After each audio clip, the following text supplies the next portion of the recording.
Geico presents Our Town, Season 2, a 30-minute podcast produced by Best Bart Communications, a small but fierce client-centered marketing company powered by decades of experience and well-established business networks. Geico, 15 minutes can save you 15% or more on car insurance. Now, here's your host, Andy Ockershausen. A friend in need is a friend indeed, and this man is a friend. And when he used to be a fresh-faced kid, he made a huge impact on our town. He's not fresh-faced anymore. Wow. But Ed Henry is a transplant from Queens, New York. Mm-hmm. Came to Washington as a journalist to work for Jack Anderson. That's right. How about that? He's another success story who found his way to WML Radio, providing political insight into a morning show. We had a morning show here called Hardin and Weaver. He's not with us anymore. And he worked with Chris Core and Chris Plant. In fact, he's worked everywhere, from Roll Call to the Washingtonian to CNN, Fox News. He's covered the Hill, the White House. He's covered some incredible national news stories.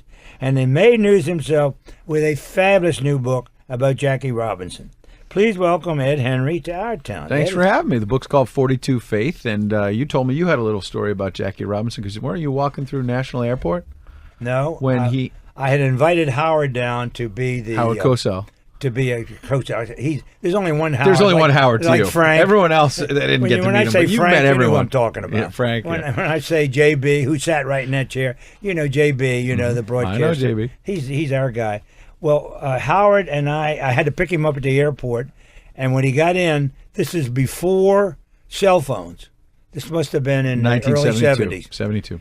And he got a phone call, and how he got it, somebody at the gate gave him this message. He had to make a phone call. He had to call to Rachel Robinson that Jackie had died. Yeah, October 1972. He was only 53 years old.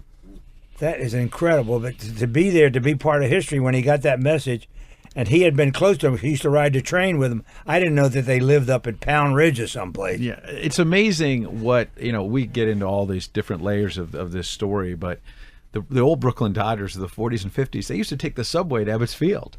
And I mean, you think about now these players who make 150, 250 million. Bryce Harper here in Washington is talking about his next deal being over $400 million, almost $500 million for a baseball player. Are they worth it? Are they not worth it? It'll be a barroom argument for a long time. But these players didn't make a whole lot of money, even if they were world famous. And they took the subway. With Jackie rode the train. Yeah. As he rode the train, going home to Pound Ridge or someplace. And he met Rachel and the family. One of the characters in my book is Jerry Reinsdorf, because he's the owner of the Chicago White Sox and the Chicago Bulls. He became famous in Chicago, but he grew up in Flatbush. And he played stickball with Duke Snider.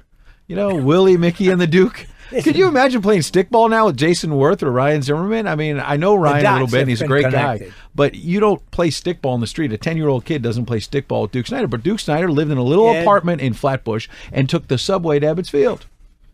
And that's the way it was. The first time I went to Ebbets Field, my brother-in-law was a firefighter in New York. Way back, he got to be deputy commissioner or something, but he would take me to a game in Flatbush, and some of the ladies, they were women there, and they'd be in aprons. They'd stop doing the dishes to come to watch the Dodgers play. We're taking a wrong turn here, buddy. You can't be talking about ladies doing dishes anymore. That's what they did, though. That was a long time ago. They went to the Dodger game. I mean, the Dodgers. It's funny. My friend Jack Quinn, he was White House counsel to President Clinton. Still very active here in Washington. Great family, Susanna and Jack. And Jack says that his mom went to either Women's Day or Wives' Day or something at Ebbets Field. Right? They used to have a day to get women out of the house and come out to the ballpark. Ladies' Day, I guess you call it. Yeah, because the guys back then were at work. Now we're in a much different time. Well, the guy that sat in that chair earlier before you, talking about our town, Dave Carpenter was the head of the White House detail.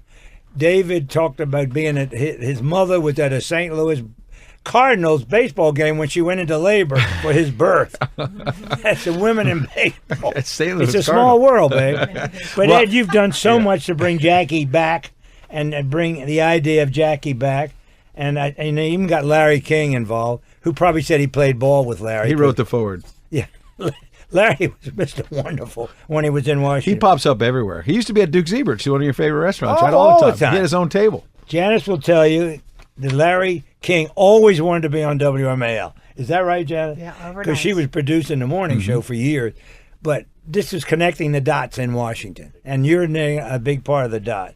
And you did so much to come. Jack Anderson. Oh, my God, what a name. Yeah, I was just a college kid, and I came to Washington in the fall of 1991. The Gulf War, I think, was just about over, and the big story was Clarence That was the Thomas. 100-hour war, right? Yeah, basically. And Clarence Thomas confirmation hearings were going on. Oh, and yeah. I was a kid reporter. I was interning with Jack because I was going to Siena College in upstate New York, in Loudonville, outside Albany.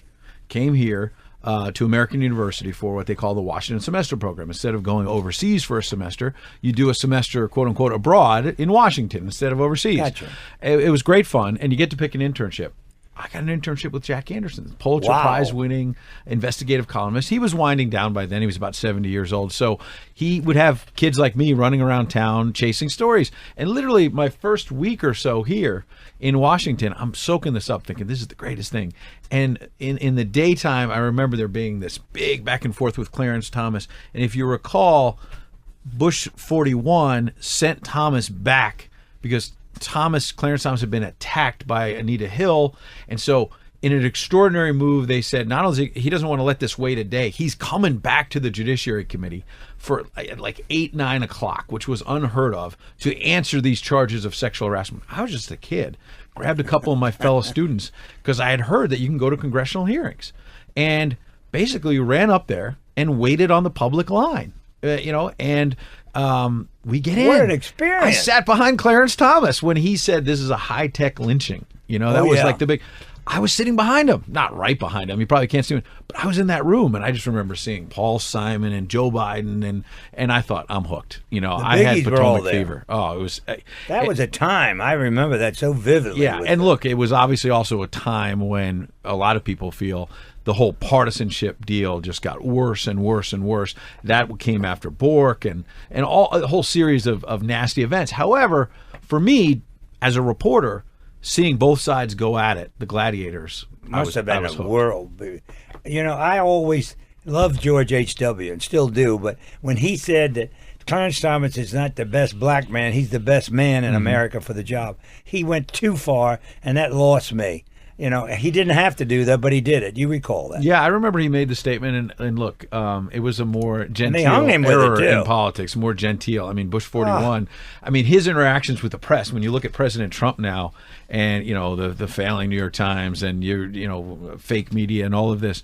I mean, I covered the White House about 10 years. After my Jack Anderson days with CNN and Fox.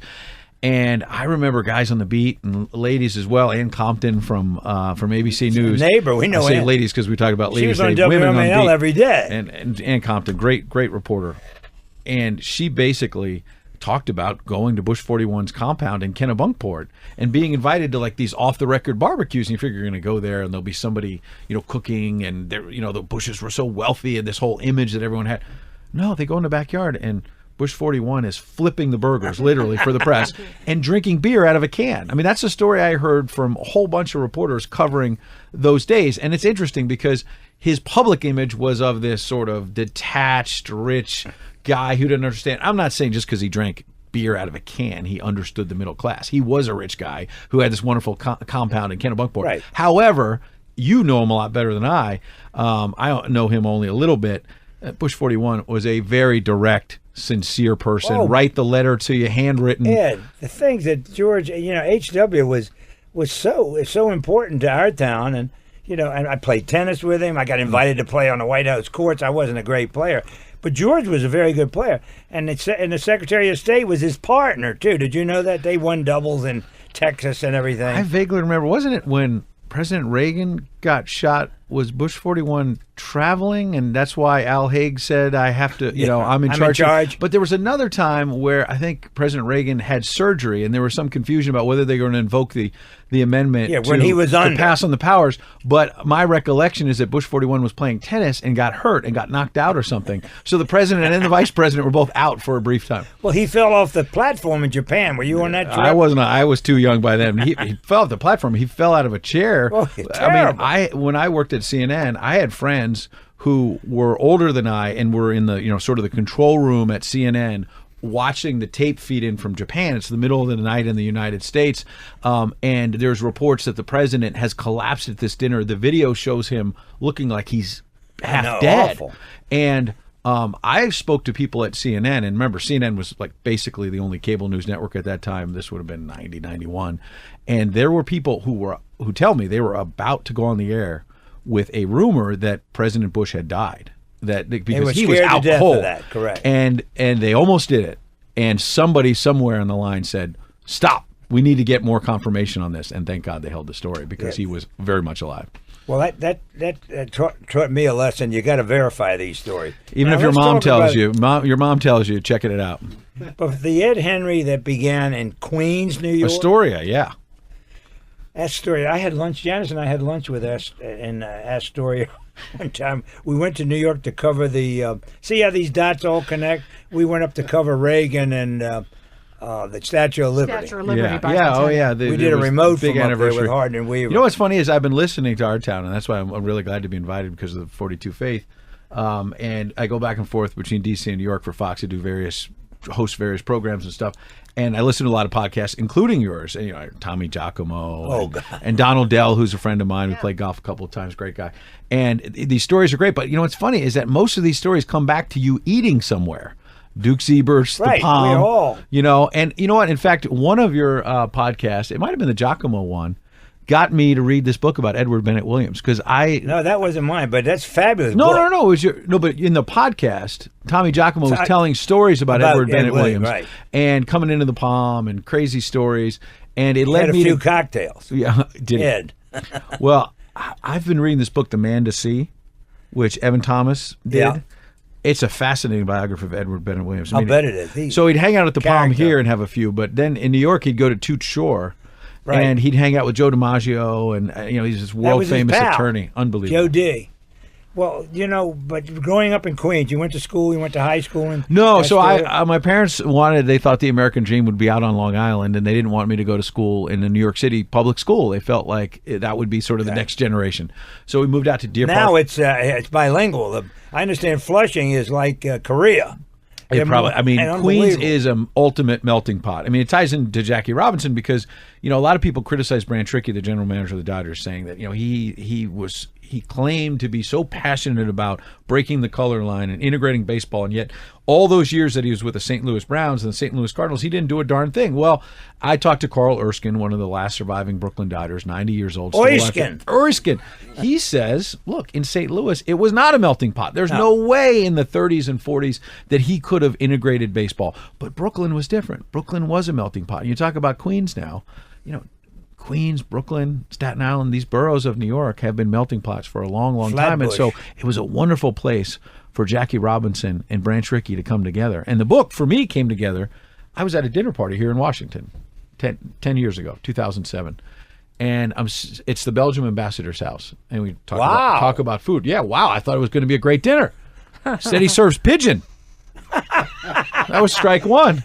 You were the pigeon. Yeah, I felt like the strike two was I sliced the pigeon and there's these little bones in there. I said, what the heck is this? A woman next to me says, well, it's not called pigeon. It's called squab. It's a delicacy in Belgium. They call it squab. Did you know that? Have you ever heard of that? Queens boy. I didn't know Astoria. We don't have no pigeons. We got a lot of Greek food, but not. So strike three was that a senator got an award at this dinner, and it was a filibuster. You ever go to you say yes to one of these dinners, and you're like, why did I say yes to this? The only embassy party I ever went to that Wizard White's wife got Byron White, Wizard White. You know all the lingo. And Byron White, he was known as Wizard, right? I would say the Wizard around town. But didn't he go to the University of Colorado? He was from Colorado, right? All-American from Colorado. Football, yeah. But she was standing with one foot in the pond. She'd had a few cocktails. I'll never forget that. And he tried to get her out of the pond, and she wouldn't move. A lot of your stories involve lunch or cocktails. Queens, I feel like. No, so let me tell you the rest of the story. So then the senator goes on and on. I turn to the woman next to me at the Belgium ambassador's house, and I say, I'm going to go watch the World Series. It's October 2007. Nice to see you. She says, you a baseball fan? I said, yeah. She said, my late father-in-law had a major role in baseball history, but the story's never been told. Dun, dun, dun. Wow. So I sit back down. I'm like, what are you talking about? Her father-in-law was a minister in Brooklyn, and in 1945, there's a knock at the door, tells the secretary, I got to talk to the minister right away. A man shows up, goes upstairs to her father-in-law, and paces the room for 45 minutes, hemming and hawing and sighing and sitting down and standing.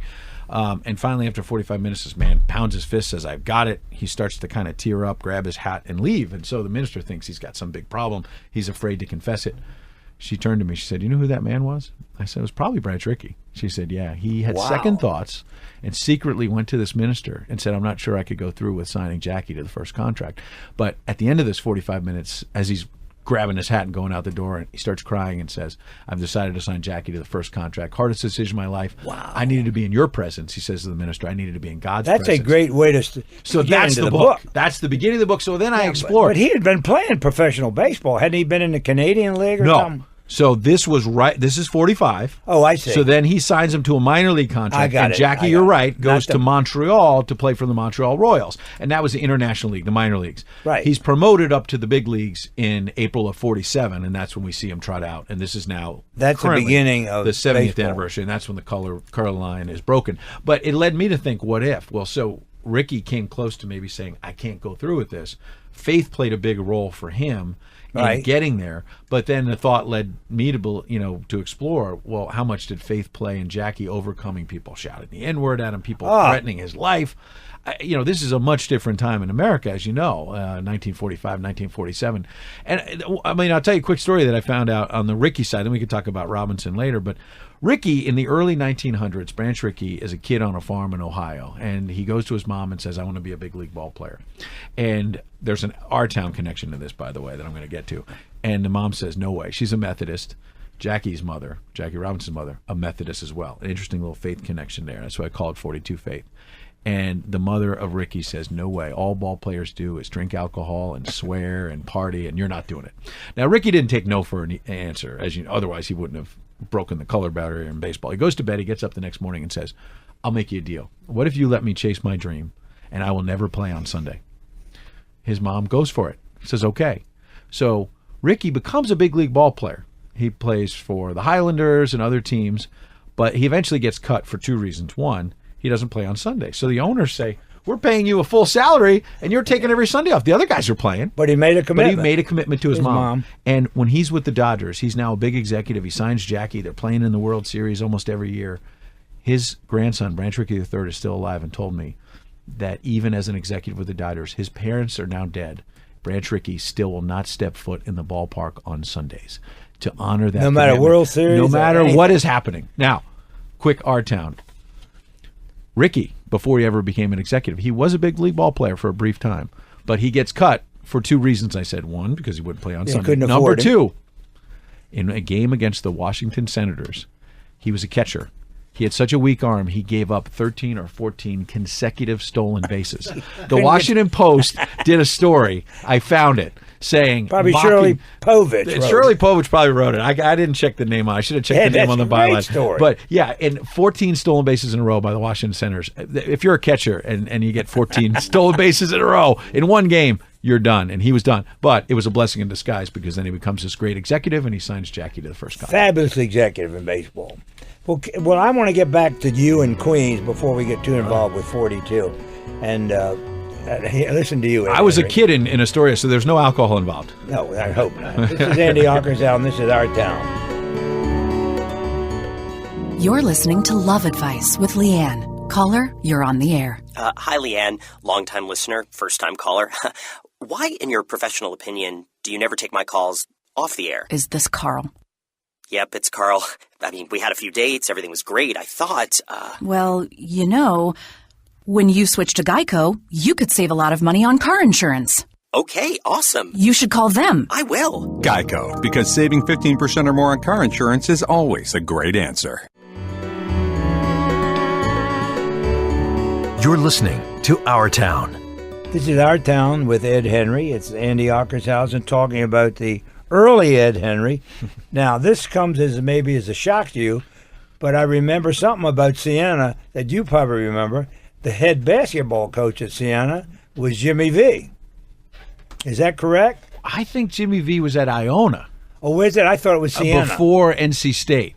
Yeah, that's right. But Jimmy who V. was the big basketball coach? Well, Somebody left Siena and went into... We had Mike Dean, and then he went on to Marquette. We had Fran McCaffrey, who went over to Iowa. He's still at University A name of Iowa. I know. Yeah, and now we got Jimmy Patsos, who's kind of an our town guy. Because remember, Jimmy Patsos... Loyola. He was at Loyola, but before that, he was an assistant with Gary Williams at the University of Maryland. The Gary Greek. He's Gary's Greek, is what we call right. him. And didn't Gary have an illness at some point in that run with Maryland? And Patsos, I think, got an opportunity to be Patsos is the a head great coach. character. Great guy. And Siena And he's loves done him. well for Siena? He's done well. He had a couple of the first year or two was up and down, but this last year they had a great run and they came this close to making it to the NCAA tournament. You mentioned him being in upstate New York. Is Yes. that just way outside up? Albany? Not too far. So Yeah, it's Albany's maybe not that far away. Yeah, maybe from New York City about halfway Well, up. where to was Syracuse. Iona? Was that around that? Iona's more New Rochelle, as I recall. So it's much closer to the city Okay, than Siena right. is. But you're right, Jimmy V. You had it close. You're only off a couple letters. Well, I knew that there was something I saw about Siena now. Yeah, I'll tell you something about Siena that I thought you were going to say, which is, I think it was the 1990. No, let's see. I went there about 89, 90. So it was the year before I got there. There was an outbreak of measles on the Siena campus. So Siena students were quarantined and could not go to a game that was going to decide whether or not whoever won the game was going to go to the NCAA tournament. It was going to be Siena's, I think, first ever appearance in the big dance. So the way it was set up originally was, okay, well, Siena students can't go, but the other team, they can send as many students as they want. And they petitioned, and they ended up agreeing that it would be unfair that one campus had measles. So they ended up playing to an empty arena. They had the officials, the players, the coaches, the sports writers, and no fans because they felt it would be an unfair advantage. Siena won the game and got into the tournament. Siena did? Siena got into the big dance. Is that a Catholic school? Of course. Yeah, it's connected. It was originally, when I was there, Franciscan. Yeah. And then like a lot of these colleges now are sort of not directly affiliated because they want to bring in more people and they don't want to limit it. They want the money. I didn't say that. The Boy, Andy tuition. did, though, didn't you? I'm glad you straightened me out. I kept thinking it was Jimmy V, but Jimmy V, you're right, is Iona. What a great But man. I knew there was great basketball in that part of the You're right. world. Now, all the things that you've done and leading you to Jackie, but before you got this great idea about Jackie, what is your experiences? What are some of the outstanding things that I know you were with Obama for a long time? Yeah, I covered President Obama at CNN and Fox, and that was an amazing ride because, it's tied back to Jackie Robinson because as I started work on this project at some point... This is the great story that I you're went telling. to President Obama and told him that I was going to go interview Rachel Robinson, who you mentioned earlier, Jackie's widow, who is still alive. Jackie died in 1972, as I mentioned, aged 53. His wife is still alive now at about 95 years old. Yeah. So it's a treasure that she's still here. And I was going to interview her a few years ago, and I said to President Obama, did you know her very well? And he said, I met her briefly a couple times. I really want to spend more time with her. In fact, I want you to bring a message for me. And I said, really? I mean, because presidents don't usually tell. They can pick up the phone, they can write a letter, they can go visit, or someone will come to them at the White House. But did trigger something. I said, what's the message? And he said, I want you to tell her that I see a straight line from what Jackie did in 1947 to me being here at the White House right now. That stopped me in my tracks because I knew that Jackie had a big influence. But the idea that on a couple levels. Number one, it transcended baseball. It transcended sports, Correct. what Jackie did. You had Dr. King saying in the 60s, I mean, think about this. The March on Washington, our town here, 1963, a seminal moment. That's a couple decades after Jackie and Branch Rickey. And so not to take anything away from Dr. King, but Dr. King himself said about Jackie Robinson, he was a sit-inner before there were sit-ins. They didn't even have the term. People weren't even, going to Woolworths and saying, you have to serve me. He was just doing it. He wasn't talking about it. And then I think finally, it also stunned me that President Obama said that to me because I thought also about what a crime it was that Jackie Robinson died in 1972. He didn't live to see the first African-American baseball manager, Frank Robinson, no relation, about 3 years later with the Indians. He didn't live to see Barack Obama become the first African-American president. I mean, think about the advances that he didn't get to see. The idea that Jackie Robinson is not someone now who's a revered person that we can call on and see and say, yeah, there he is. And like the way Muhammad Ali was in his later years. You remember when Muhammad Ali held up that flame at the Atlanta Olympics? Oh, God, what a there was magic controversy with him before, and there were triumphs with him, but the country came together and said, you know what, this man had an incredible impact on this nation. Love him, hate him, dislike them, like them. And Jackie Robinson never really had a moment like that. No, that's right. He didn't. He didn't last long enough to really the true impact. To drink it in. One of the quiz questions: who was the second black player in baseball? That's always a trick. I think it was Larry Doby. Larry Doby, yeah. And that's another Cleveland. Branch Rickey story, which is that Branch Rickey, because no one else wanted to touch these players from the Negro Leagues at first, and so he signed Roy Campanella and Don Newcombe and had them, I think, in Nashua, New Hampshire, but he didn't bring them up right away. He had them ready to go, and he was going to bring up a whole bunch of African American players. All of a sudden, he gets a call saying you can have Larry Doby, and if you think back to those Brooklyn Dodgers teams, Carl Erskine and others tell me they were always one outfielder away, right? But they were an outfielder away. You had Carl Furillo in right field. He had this gun of an arm. In fact, in Boys of Summer, Roger Kahn has one of the great lines. He says, a great book by Roger, wasn't it? He says that Furillo had such a shotgun arm that he could throw a lamb chop past a wolf, I think was what he said. I mean, it's that kind of writing, that's kind of images that stick with you. But they were always like a corner outfielder, another bat away from beating the Yankees. They finally beat them in 55, but there were so many heartaches for the Dodgers. So Erskine tells me, if we had signed Larry Doby, he would have been that missing link. And he said, I would have had 10 rings instead of Yogi with the Yankees, Yogi Berra. That's the way Erskine sees it. Instead, he only got 1 ring with the Brooklyn Dodgers in 55. So here's the point. Branch Rickey had a chance to sign Larry Doby, and he said, you know what? This is a bad idea. Because then the Dodgers are going to become known as the Black Team, and the National League is going to be known as the Black League. And then nobody's going to sign black players in the American League. It'll be better if multiple teams and both leagues. So he called Bill Veeck, who was running Cleveland, and he later was with owned Chicago White Sox, a character in the game. Veeck is in rec. Veeck is in rec. And he said, it's better. You should take him. And that was another gesture that is in history. I mentioned it in the book. It's not talked about a lot. But if you think foresight, do you think there's a baseball owner today, if given the chance to sign like a second star from Japan or somewhere, would say, the Yankees would say, I think that maybe the Mets should have him, because if both teams in New York had a Japanese star, the Yankees would sign as many of these stars as they could. I'm a Yankees fan. The Red Sox would sign as many as they could. Always. Ted Lerner and the Nationals, they don't want to share with any, and it's a business now. And back then, Branch Rickey said, this is better for the game, this is better for the country, this is better for the advancement of civil rights if we spread these African-American players around. Another interesting, I talk a lot about October 3rd, 1951, the shot heard around the world. Bobby Thompson hits the homer off Ralph Branca. You know who was on deck? Who didn't get to bat for the Giants? Willie Mays. Ooh, I would not You know might that. want to try that at one of the neighborhood Say bars. hey. So, yeah, say hey, kid. He was on deck. I was sitting in a dentist chair in an Air Force base in Delaware getting my teeth worked on. The guy had the radio on, and he's listening, and I can't hear it.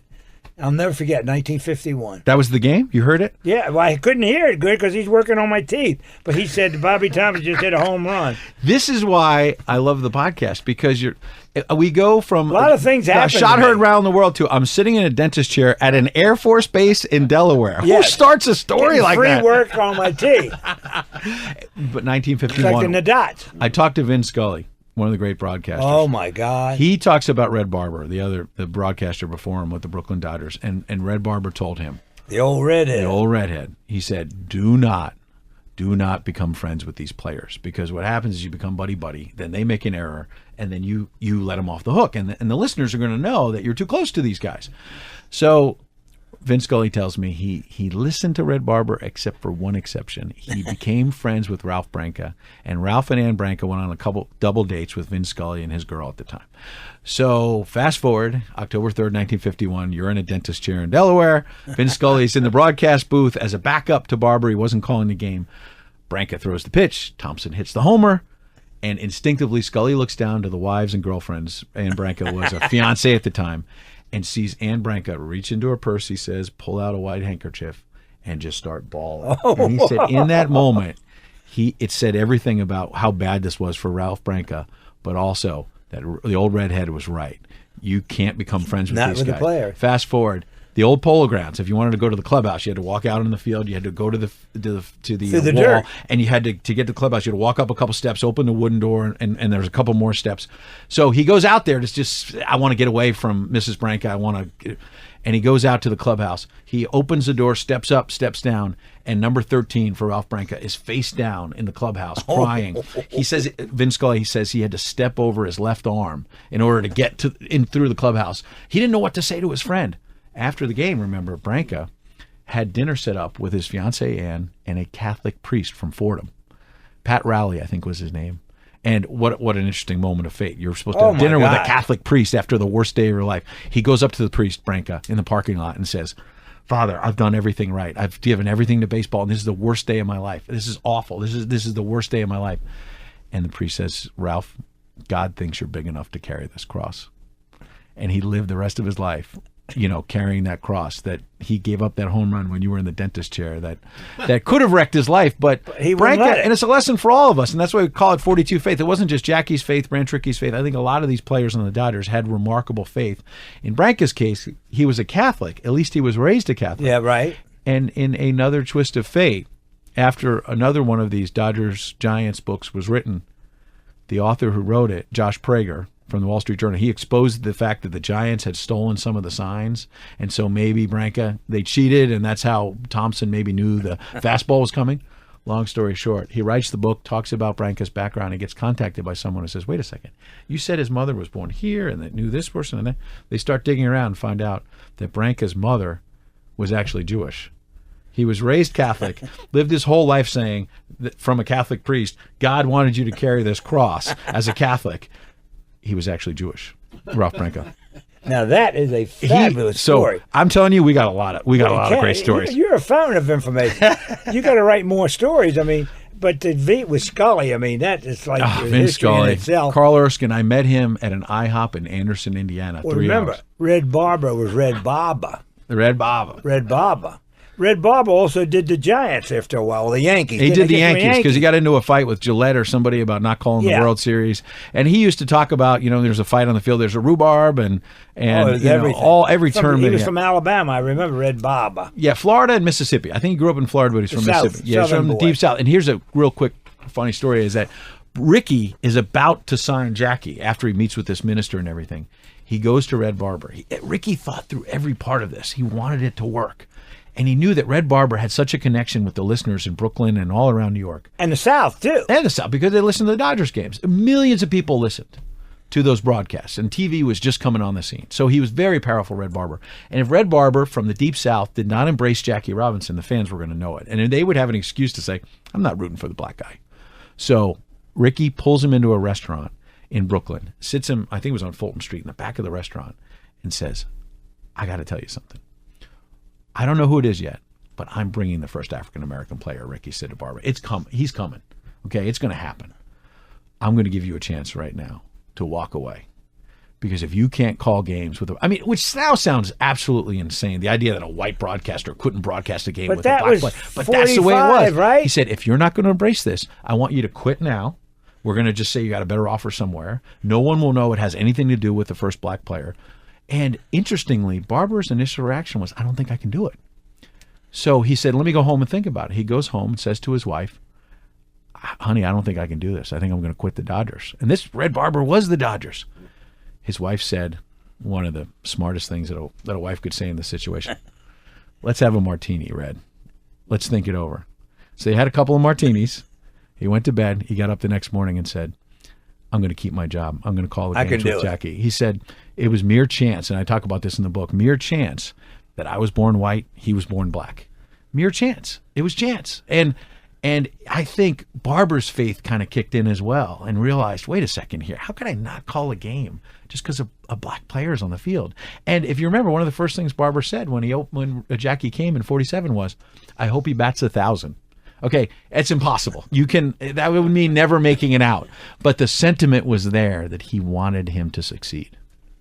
And Barber was still such a big, important voice because, like you say, those games were carried in a lot of other markets. There's a strange story here. When the Dodgers moved to Los Angeles, they lost the Transcontinental Cup, so we had a guy in Washington that was doing a recreation on the tape. Isn't that what Ronald Reagan did at some point as well? Yeah, he did it in Iowa or somewhere where he would Ames, they Iowa, would tell him, right. and then he would call. We the had game. a guy that did it here. So, but the Dodgers were big all over the East Coast. You know, they were. One of the reasons was because they had black players. It made a big difference. And here's another quick thing: when the Dodgers moved to Los Angeles, there was a joke that went around about Walter O'Malley, the owner of the team. Man in Brooklyn goes into a bar with a gun.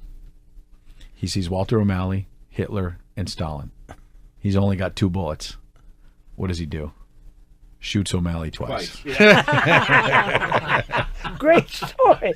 Ed Henry, you're a fountain of information. How did you get in this broadcast business? I'm going to try it out. This is fun. This is Our Town, and this is great stories, Ed.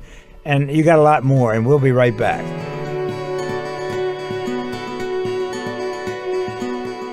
Maybe your kids are about to graduate from college or even get their graduate degree. Or you're looking forward to retirement, finally. Don't go another day without getting your legal house in order. This is Attorney Mike Collins. Let me show you how to get a basic estate plan in place that will protect you and your loved ones in the years ahead with our trademarked Reservoir Trust. All I ask is 2 hours of your time. Check the mail for your special invitation and register now at MikeCollins.com. I'll even waive the tuition.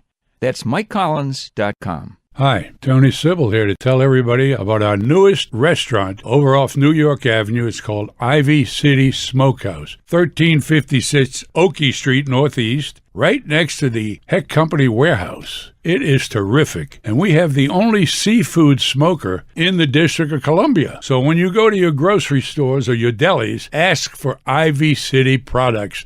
202-529-3300 or ivycitysmokehouse.com. You're listening to Our Town with Andy Ockershausen. Brought to you by Best Bark Communications. This is Our Town. Andy Ockershausen is talking to Ed Henry, and Ed has been a big star for Fox News for how many, 10 years, Ed? Well, I've been at Fox since 2011. I was at CNN before that. So, a few years now, 6 years. That's a lifetime in the broadcast business. Love covering the White House. Now I'm a chief national correspondent. I do a lot of anchoring and hosting here and there on the morning show, Fox and Friends. I fill in for Tucker Carlson here and there. You traveled a lot with Obama. Oh, yeah. And before I'm President Bush. And one of the fun things there is President Bush one time, I was new on the beat. That's George W. Bush, because we talked about Bush 41, George H.W. Bush earlier. But George W. Bush, about my first week on the job, he has a news conference, and I was new, and I didn't think he knew who the heck I was.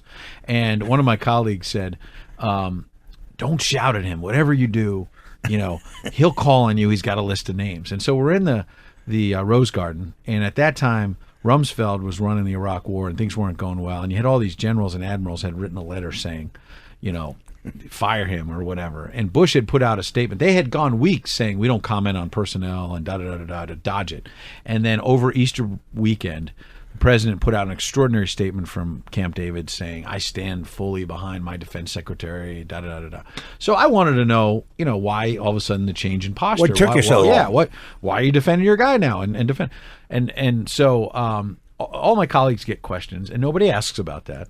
And we're getting to the end of it, and this is my first news conference at CNN. I think I'm going to get fired if he doesn't call me. They're going to think he didn't even know who I am. Did you raise your hand? So I was raising my hand. He's not calling on me, and he's about to leave. So I had been told my colleague, don't shout at him. He doesn't like when you shout at him. But I finally just said, Mr. President. I just started shouting because I had to get his attention. And he starts leaving. And I start saying, you said, you weren't going to comment on Rumsfeld. And as soon as his staff, Dan Bartlett and these guys heard Rumsfeld, they're like, this is over. No more questions. Because they did not want him weighing in on Rumsfeld. It was such a lightning rod. And he's turning tail and leaving the Rose Garden. And he hears Rumsfeld, President Bush, and thinks the opposite. I want to comment on that because, he wants to show that he's got spine and he's solid. He's solid. So all of a sudden I keep shouting, you said you weren't going to comment. Now you comment. Now you're behind. All these admirals are saying fire him. And this is a jumbled mess because I was probably nervous out of my mind. And what was funny is that he starts squinting at me because there are all these heavy lights in the Rose Garden pointing at him. So he's squinting at me like that, the guy out west, who is this? Who's this guy? Like I got, it's like he's got a 6-shooter out, I mean, very much the cowboy Bush face was looking at me, staring me down. And I'm scared out of my mind. But you said this, you said that. So he finally says, I've heard the voices, I've heard the critics, but I'm the decider. and he's staying. And that became kind of a big moment. Oh, And he my said, God, that made the whole Now, his Bristol. critics said, this just shows Bush will not listen to any outside criticism. I'm the decider. He's so arrogant. But his supporters had a much different view, as you know, which was he has a spine. I'm the decider. He's standing behind his guy. He's got guts. He stood up. Yeah, he stood up. But from that moment on, President Bush knew who I was. I'll bet he did. I'll bet he did. And Roger Ailes knows who you were, Yeah, too, I was right? at CNN, but then Roger Ailes and others at Fox. That's why they hired you. They hired me. Because you were feisty. You're like a young Sam Donaldson. Yeah, Sam is a great guy. Sam used to drive him crazy, didn't he? But he'd mostly get his questions answered. President Reagan would walk away a lot and not answer Oh, I know, them. but Sam was unstoppable. Remember when what he Ted Koppel said about Sam Donaldson? No, but If they had not invented TV, Sam would have gone door to door. that is so great. I don't know where Sam is. Did he move to I was talking to Mexico? someone the other day who said he's doing an ABC colleague who said, I think he's mostly in New Mexico at the ranch and doing well. He comes back here Right. occasionally for a speech or an event. His or wife worked for Channel 5 for a while, yeah. as a reporter. I go back with these names, like Sam was an anchor at Channel 9, and we auditioned him to move to Channel 7, and everybody gave him the boot, said, he can't be an anchor. This guy will never he make yells it. too much. He's not an anchor. He wasn't. He was a reporter. What about all the people who went through WTOP Oh, my. back in the day, in addition to WMAL? But there were a lot of folks. Great Didn't broadcasters. Severai and guys like that go through? They were CBS guys, absolutely. Yeah, so they went up. Yeah. Richard C. Hodelet, I remember the names. Being at Channel 7, we had the news bureau as part of the operation before they moved downtown. ABC got money at one time, They came up with shows like 77, Sunset Strip, all that Hollywood show, cheap, Yep. and they made a fortune, and they could build us a news. They built a news building. Yep. Before that, the Roone Arledge building was across the street. But the thing was there were 4 TV stations and 6 radio stations. That was it. Wow. Now there's 6,000 television stations, and there's no radio. Radio's everywhere. Yep. Podcast is radio. It's funny how long people have been saying that radio is going to die, terrestrial radio, and it's still going strong. And I think as long as people are driving in their cars. Always. Radio is doing very well. And in across some the ways, country. local weather, local news, local sports is still something people want more than ever, despite the iPhone and all the news you're getting there. Well, you're too young to have lived through all those fights. Wait, you started out inter-party saying that fights. I was old now, and I'm not a fresh face. No, you're No, not. all right. So I'm still a little young. All George right. Bush knows who you are. But Ed, you're so big part of our town now, and I'm so glad. And again, Fox has been very important Yeah. in the broadcast business, the news Sure. business. It used to be Metro Media. Yeah, I remember hearing all about My that. friend Maury Povich used to work there, and Povich does a show now. I love when I see him. I say, "Are you still on television?" Because I'm I've sure never he loves seen. that. I've never seen the show.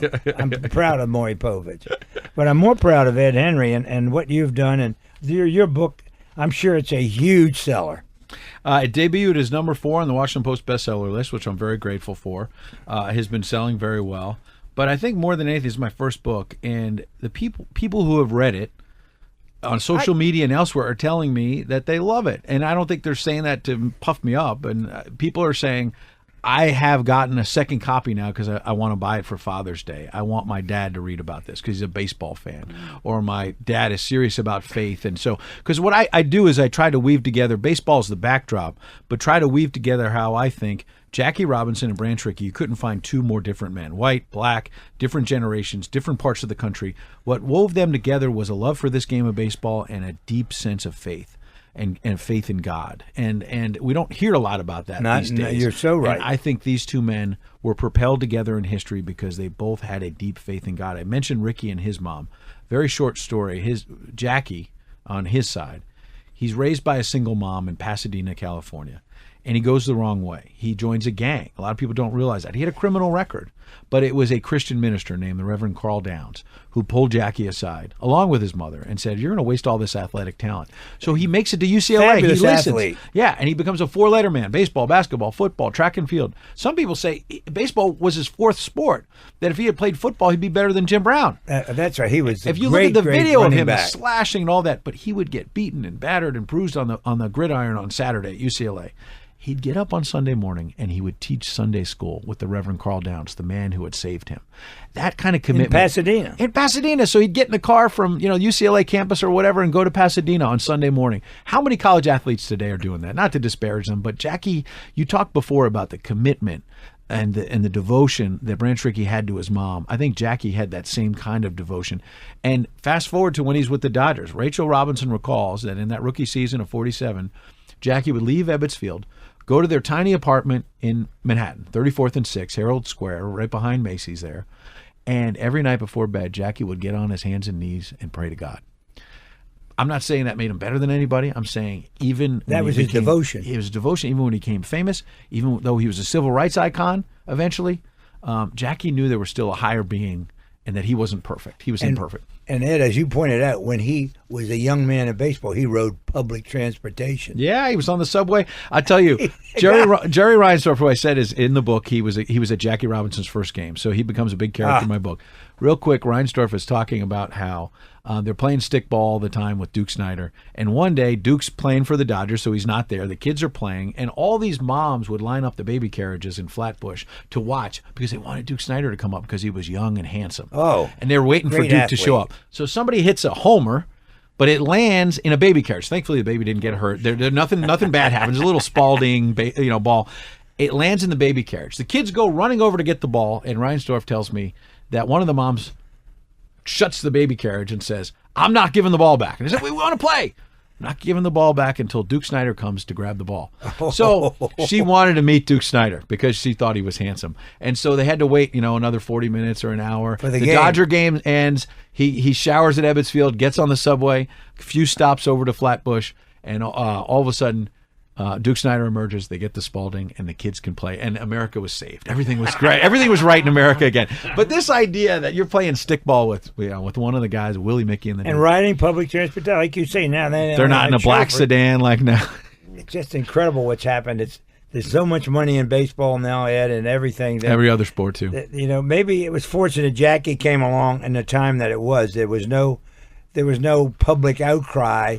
It was in Dodgers Stadium, and he made it, and he did so much for baseball. Yeah, and Branch Rickey was also called El Cheapo because he used to try to squeeze all the money out of the contracts. And they weren't even making a lot of money then. Could you imagine if Rickey were alive today to see these contracts? But that was the general manager's job, to squeeze the players. Right, and then, he got pushed out, Rickey, from the Dodgers, in part because he was so close to Jackie. They wanted to kind of push Rickey out, O'Malley and others. So Rickey gets pushed out. He goes to the Pittsburgh Pirates. And you know who he finds there? Roberto Clemente. Wow. Little known fact. Yeah. So Rickey was a guy who, you go back, the Stan Musials and all the Cardinals World Series he won, and the Dodgers, players like Jackie and Duke and Pee Wee, and then fast forward to the Pirates. He ends his career with the Pirates, and he finds Roberto Clemente. Not a bad record, I guess. No, he's pretty good executive. That's a pretty good. It's almost as good as your talent spotting around Washington, because you're modest about it, but you've been a legend in this town. Well, but it is my town, and I love it. It's our town now, and being part of WML gave me insight into a lot of things. Mm-hmm. I met the presidents, I met ambassadors and so forth, just being WML and being around town. Do I have it right that Willard Scott was here, or am I wrong? Didn't Willard Scott do a thing here at WML? Willard worked with Hardin and Weaver in the morning. That's what I thought. Absolutely. Before he was famous on the Today Show. Oh, absolutely. Yeah, absolutely. Yeah. Willard is one of us, We love Willard. We had lunch with him in Florida a couple of years ago. Janice and I are still tight with him. She talks to Willard. But there'll be no more Willard Scotts, but there'll be a lot of Ed Henry. Well, I like to hear that. What did you have with Willard at lunch? Speaking of lunch, was it peanut butter and Smuckers? Danny, what did he eat? Isn't that his sponsor? I got it. He brought me some Smuckers, though. I'm sure right. A jar of Smuckers. Ed Henry, you're a delight. It's been a pleasure. It's a great work, success for you. All right, check it out. 42 places with Fox. All right, I like to hear that. You are. I mean, we do everything we can. If I had any power, I had it with Metro Media because a good friend of John Kluge. Right. But I don't know anybody. Try to make Fox. some calls. Make some calls. You are a Fox. Ed Henry, this has been Our Town, and you're delightful. Ed Henry, thank you. You've been listening to Our Town, Season 2, presented by Geico, our hometown favorite, with your host, Andy Ockershausen. New Our Town episodes are released each Tuesday and Thursday. Drop us a line with your comments or suggestions. See us on Facebook, or visit our website at ourtowndc.com. Our special thanks to Ken Hunter, our technical director, and WMAL Radio in Washington, D.C. for hosting our podcast. And thanks to Geico.